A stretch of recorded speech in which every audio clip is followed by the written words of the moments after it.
Hi! Hello! Welcome to my channel. వడియాల పులుసు అంటే మనలో చాలామందికి తెలీదు. ఇది వెజిటేరియన్స్ బాగా చేసుకుంటారు. వాళ్ళ ఫంక్షన్స్‌లో ఈ డిష్ తప్పకుండా ఉంటుంది. చాలా బావుంటుంది. ఇది మీరందరూ కూడా టేస్ట్ చేయాలని తయారు చేస్తున్నాను. దీనికోసం ముందుగా కొంచెం చింతపండుని తీసుకొని వాటర్ పోసి నానపెట్టుకోవాలి.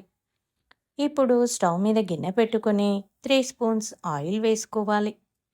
వేడయ్యాక నేను మినప వడియాలు తీసుకున్నాను. ఇవి ఓపిక ఉంటే మీరు ఇంట్లో కూడా తయారు చేసుకోవచ్చు. లేదంటే సూపర్ మార్కెట్‌లో దొరుకుతాయి. పెసర, గుమ్మడి, మినప ఏ వడియాలతోనైనా ఈ పులుసు చేసుకోవచ్చు. ఇలా సిమ్‌లో పెట్టి ఫ్రై చేయాలి. లేదంటే తొందరగా మాడిపోతాయి. లైట్ బ్రౌన్ కలర్ వస్తే చాలు తీసేయొచ్చు. ఇలా అన్నీ తీసి ఒక ప్లేట్‌లో పక్కన పెట్టుకొని, ఇప్పుడు ఇదే ఆయిల్‌లో ఒక ఆనియన్ చిన్న ముక్కలుగా కట్ చేసి వేసుకోవాలి. అలాగే 4 పచ్చిమిర్చి కట్ చేసి వేయాలి. అర స్పూను అల్లము, 2 స్పూన్ల పసుపు వేసుకొని మంచిగా 2 నిమిషాలు ఫ్రై అవ్వనివ్వాలి. ఇప్పుడు కొంచెం కరివేపాకు వేసుకొని ఫ్రై చేసుకోవాలి. పులుసు మంచి ఫ్లేవర్ ఉంటుంది. అలాగే 2 టమాటోస్ కట్ చేసి వేసుకోవాలి.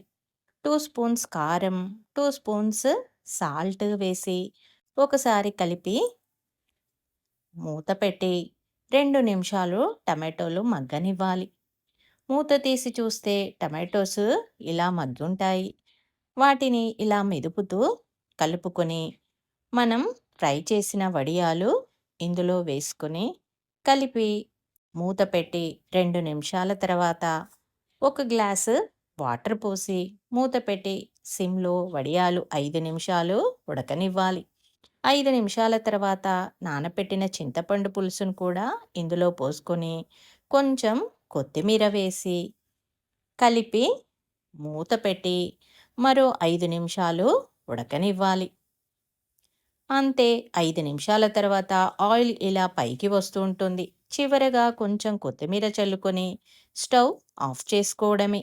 అంతే గుమగుమలాడే టేస్టీ అయిన వడియాల పులుసు రెడీ. ఇంకెందుకు ఆలస్యం మీరు ట్రై చేయండి. ఎలా ఉందో కామెంట్ చేయండి. ఈ వీడియో మీకు నచ్చినట్లయితే ప్లీజ్ లైక్ చేయండి, షేర్ చేయండి, సబ్స్క్రైబ్ చేసుకోండి.